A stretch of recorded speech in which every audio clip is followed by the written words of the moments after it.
नमस्कार दोस्तों। पुरानी किताबों से मैं लेकर आई हूँ कुछ कहानियाँ आपके लिए।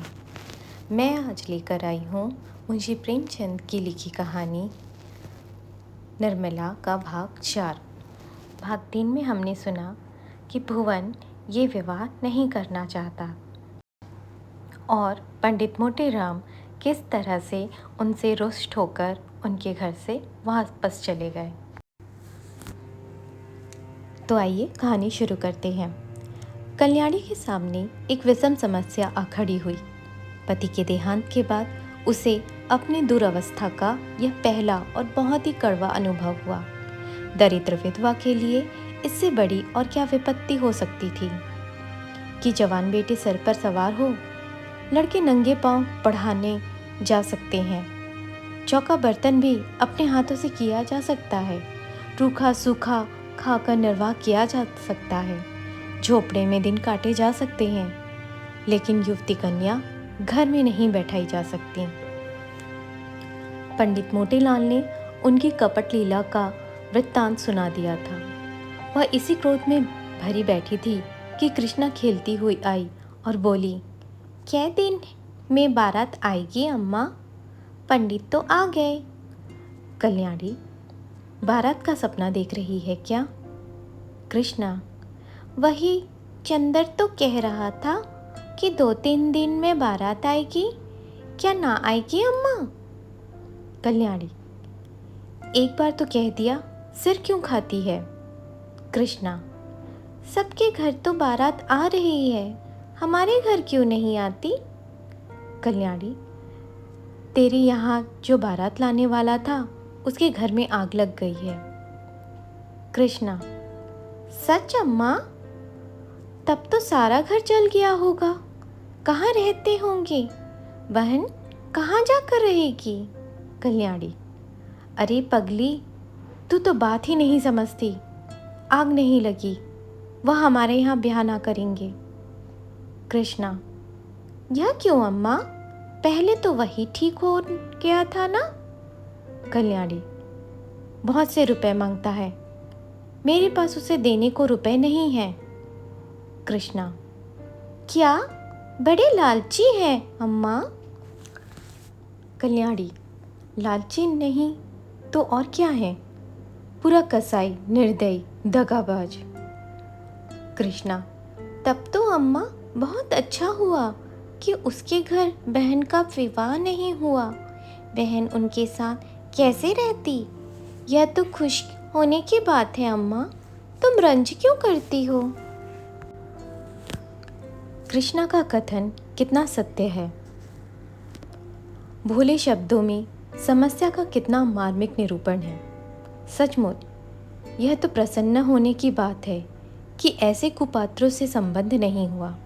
रंज की कोई बात नहीं। कल्याणी यहाँ से उठी तो उसका हृदय हल्का हो गया था, लेकिन विवाह तो करना ही था, और हो सके तो इसी साल, नहीं तो दूसरे साल फिर नए सिरे से तैयारियां करनी पड़ेंगी। अब अच्छे घर की ज़रूरत ना थी, अच्छे वर की ज़रूरत ना थी। अभागिनी को अच्छा घर वर कहाँ मिलता है? अब तो किसी भांति सिर का बोझ उतारना था, किसी भांति लड़की को पार लगाना था, उसे कुएं में झोंकना था। यह रूपवती, गुणशीला है, चतुर है, कुलीन है तो हुआ करे। दहेज नहीं है तो उसके सारे गुण दोष हैं, दहेज हो तो सारे दोष गुण हैं। प्राणी का कोई मूल्य नहीं, केवल दहेज का मूल्य है। कितनी विषम भाग्य लीला है। कल्याणी का दोष कुछ कम ना था। अबला और विधवा होना ही उसे दोषों से मुक्ति नहीं कर सकता। उसे अपने लड़के अपनी लड़कियों से कहीं ज़्यादा प्यारे थे। लड़के हल्के बैल हैं, भूसे खली पर पहला हक उनका है। उसके खाने से जो बचे वह गायों का। मकान था, कुछ नगद था, कई हजार के गहने थे, लेकिन उसे अभी 2 लड़कों का पालन पोषण करना था, उन्हें पढ़ाना लिखाना था। एक कन्या और भी 4-5 साल में विवाह करने योग्य हो जाएगी। इसलिए वह कोई बड़ी रकम दहेज में ना दे सकती थी। आखिर लड़कों को भी तो कुछ चाहिए। वे क्या समझेंगे कि हमारा भी कोई बाप था। पंडित मोटेराम को लखनऊ से लौटे 15 दिन हो चुके थे। लौटने के बाद दूसरे ही दिन वह वर की खोज में निकले। उन्होंने प्रण किया था कि मैं लखनऊ वालों को दिखा दूंगा कि संसार में तुम ही अकेले ही नहीं हो, तुम्हारे ऐसे और भी कितने पड़े हुए हैं। कल्याणी रोज दिन गिना करती थी। आज उन्हें एक पत्र लिखने का निश्चय किया और कलम दवात लेकर बैठी। तभी पंडित जी का आना हुआ। कल्याणी, आइए पंडित जी, मैं तो आपको खत लिखने जा रही थी, कब लौटे?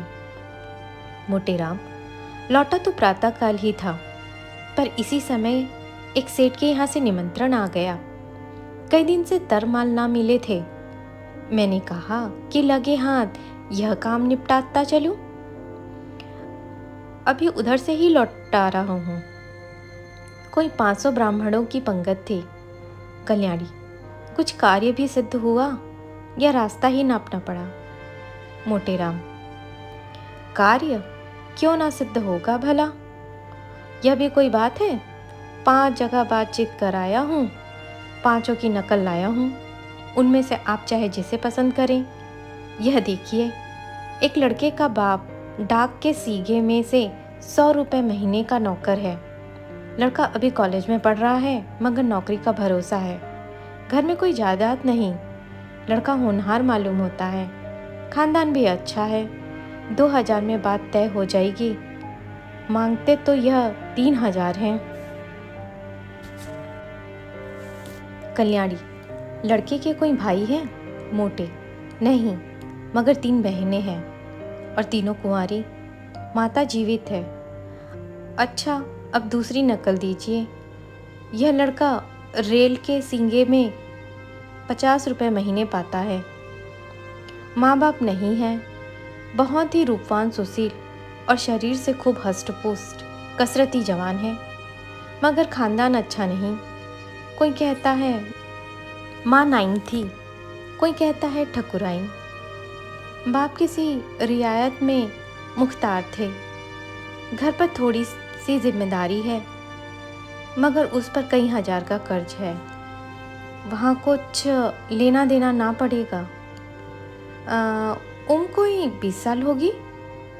कल्याणी, खानदान में दाग ना होता तो मंजूर कर लेती। देखकर तो मक्खी निगली नहीं जाएगी। मोटे, तीसरी नकल दिखाए। एक जमींदार का लड़का है। कोई 1000 सालाना नफा है। कुछ खेती बाड़ी भी होती है। लड़का पढ़ लिखा तो थोड़ा ही है। कचहरी अदालत के काम में चतुर है। दुहाजू है।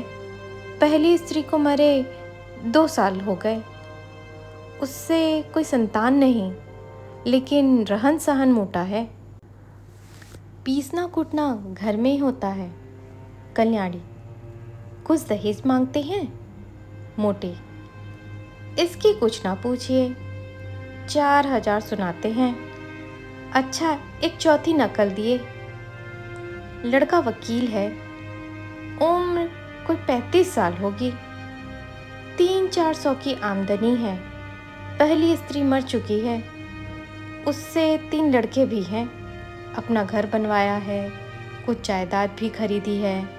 यहाँ भी लेन देन का झगड़ा नहीं। कल्याणी, खानदान कैसा है? मोटे, बहुत ही उत्तम, पुराने रईस हैं। अच्छा, यह 5वीं नकल दिए। बाप का छापा खाना है। लड़का पढ़ा तो बीए तक है, उस पर छापे खाने में काम करता है। उम्र 18 साल की होगी। घर में प्रेस के सिवाय कोई जायदाद नहीं है, मगर किसी का कर्ज सिर पर नहीं। खानदान ना अच्छा ना बुरा। लड़का बहुत सुंदर और सच्चरित है, मगर 1000 से कम में मामला तय ना होगा। मांगते तो 3000 हैं। अब बताइए, आप कौन सा वर पसंद करती हैं? कल्याणी, आपको सबों में कौन पसंद है? मोटी, मुझे तो 2 वर पसंद है, एक वह जो रेलवे में है और दूसरा जो छापे खाने में काम करता है। कल्याणी: मगर पहले के तो खानदान में आप दोस्त बताते हैं। मोटे: हाँ, यह दोस्त तो है, छापे खाने वाले को ही रहने ही दे। कल्याणी: यहाँ 1000 देने को कहाँ से आएगा? 1000 तो आपका अनुमान है, शायद वह और मुंह फैलाए। आप तो इस घर की दशा देख ही रहे हैं, भोजन मिलता जाए यही गनीमत है। रुपए कहाँ से आएंगे? जमींदार साहब 4000 सुनाते हैं, डाक बाबू भी 2000 का सवाल करते हैं। इनको जाने दीजिए, बस वकील साहब ही बच सकते हैं। 35 की उम्र में कोई ज़्यादा नहीं, इन्हीं को क्यों ना रखिए। मोटेराम: आप खूब सोच विचार लें, मैं तो अपनी मर्जी का ताबेदार हूँ, जहाँ कहिएगा वहाँ जाकर टिक्का कराऊंगा। मगर 1000 का मुंह ना देखिए, छापे खाने वाला लड़का रत्न है, उसके साथ कन्या का जीवन सफल हो जाएगा। जैसी एक रूप और गुण की पूरी है, वैसा ही लड़का भी सुंदर और सुशील है। कल्याणी: पसंद तो मुझे भी है, पर रुपए किसके घर से आए? कौन देने वाला? कोई खानदानी? खाने वाले खा पीकर चंपत हुए, अब किसी की भी सूरत नहीं दिखाई देती, बल्कि और मुझसे बुरा मानते हैं कि हमें निकाल दिया। जो बात अपने बस के बाहर है, उनके लिए हाथ ही क्यों फैलाऊं? संतान किसको प्यारी नहीं होती? कौन उसे सुखी नहीं देखना चाहता? 35 साल का आदमी बुढ़ा नहीं कहलाता, मगर लड़की के भाग्य में सुख भोगना नहीं है तो जहाँ जाएगी सुखी रहेगी। दुख भोगता है तो भोगेगी, दुख झेलेगी। हमारी निर्मला को बच्चों से प्रेम है, उनके बच्चों को अपना समझेगी। अब शुभ मुहूर्त देखकर टीका कराएं। निर्मला का विवाह हो गया, ससुराल आ गई। वकील साहब का नाम था मुंशी तोताराम। सांवले रंग के मोटे ताजे आदमी थे। उम्र तो अभी 40 से अधिक न थी, पर वकालत के कठिन परिश्रम ने सर के बाल पका दिए थे। व्यायाम करने का उन्हें अवकाश न मिलता था, वहाँ तक कि कहीं भी घूमने भी ना जाते, इसलिए तोंद निकल आई थी। देह के स्थूल होते हुए भी आए दिन कोई ना कोई शिकायत रहती थी। उनके 3 लड़के थे। बड़ा मनसाराम 16 वर्ष का था, मझला जियाराम 12 और सियाराम 7 वर्ष का। तीनों अंग्रेजी में पढ़ते थे। घर में वकील साहब की विधवा बहन के सिवा और कोई औरत ना थी, वही घर की मालकिन थी। उनका नाम था रुक्मिणी और अवस्था 50 के ऊपर थी। ससुराल में कोई ना था, स्थायी रीति से यहीं रहती थी। तोताराम दंपत्ति विज्ञान में कुशल थे।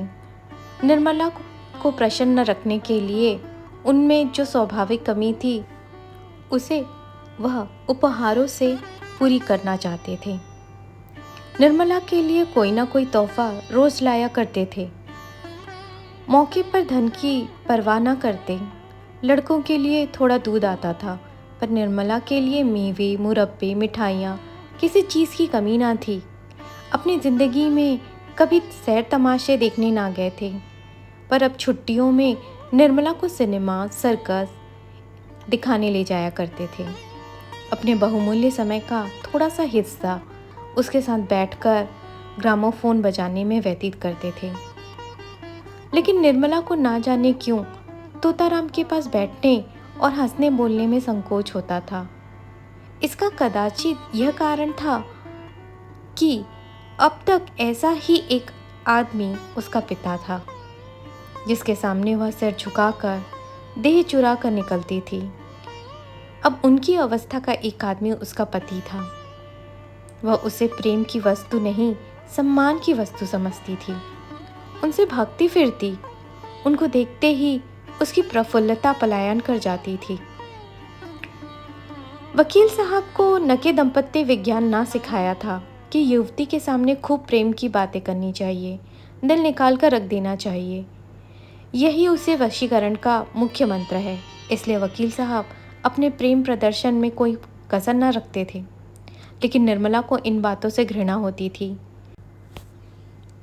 वही बातें जिन्हें किसी युवक के मुख से सुनकर उसका हृदय प्रेम से उन्मत्त हो जाता, वकील साहब के मुख से निकलकर उसके हृदय पर शर के समान आघात करती थी।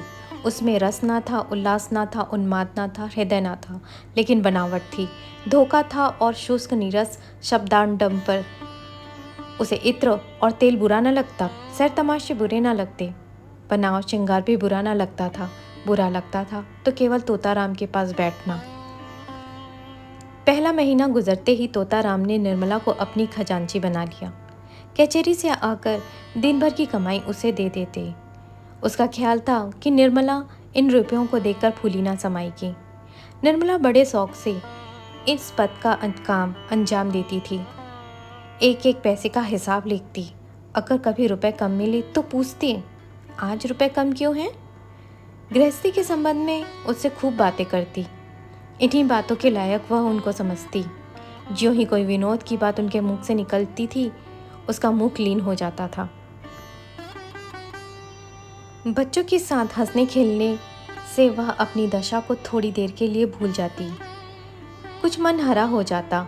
लेकिन रुक्मणी देवी लड़कों को उसके पास भटकने ना देती, मानो वह कोई पिशाचिनी है जो उन्हें निगल जाएगी। रुक्मणी देवी का स्वभाव सारे संसार से निराला था।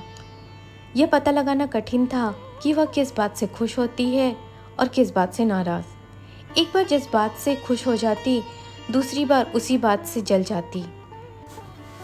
अगर निर्मला अपने कमरे में बैठी रहती तो कहती कि ना जाने कहाँ की मनहूसिन है।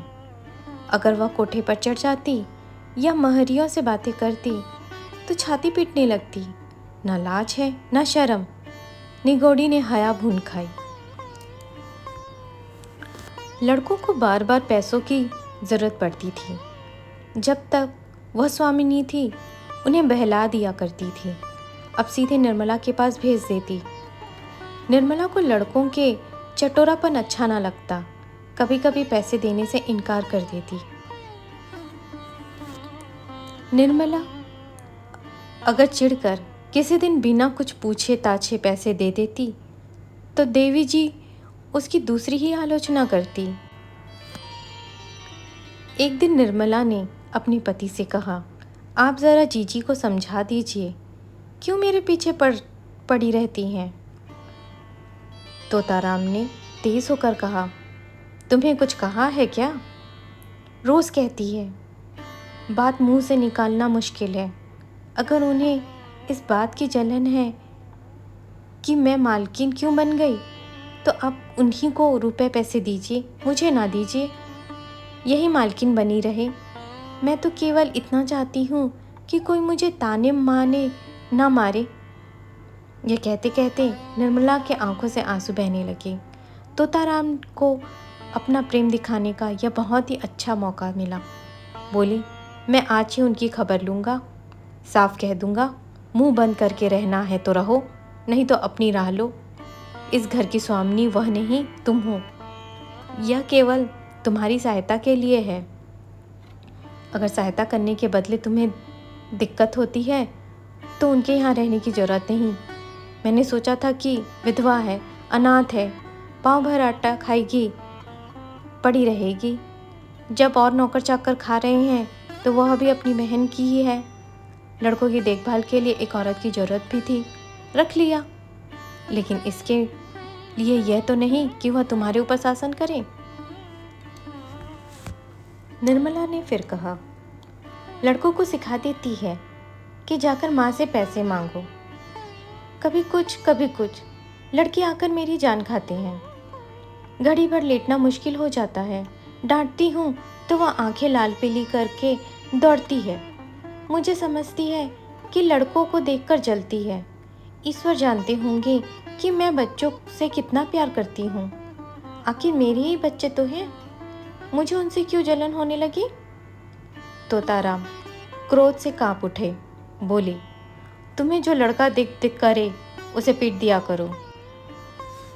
मंसाराम को तो मैं बोर्डिंग हाउस में भेज दूंगा, बाकी दोनों को तो आज ही ठीक किए देता हूँ। उस वक्त तोताराम कचहरी जा रहे थे। डांट डपट करने का मौका ना था, लेकिन कचहरी से लौटते ही उन्होंने घर में रुक्मणी से कहा, क्यों बहन, तुम्हें इस घर में रहना है या नहीं? अगर रहना है शांत होकर रहो, यह क्या कि दूसरों का रहना मुश्किल कर दो। रुक्मणी समझ गई कि बहू ने अपना वार किया, पर वह दबने वाली औरत ना थी।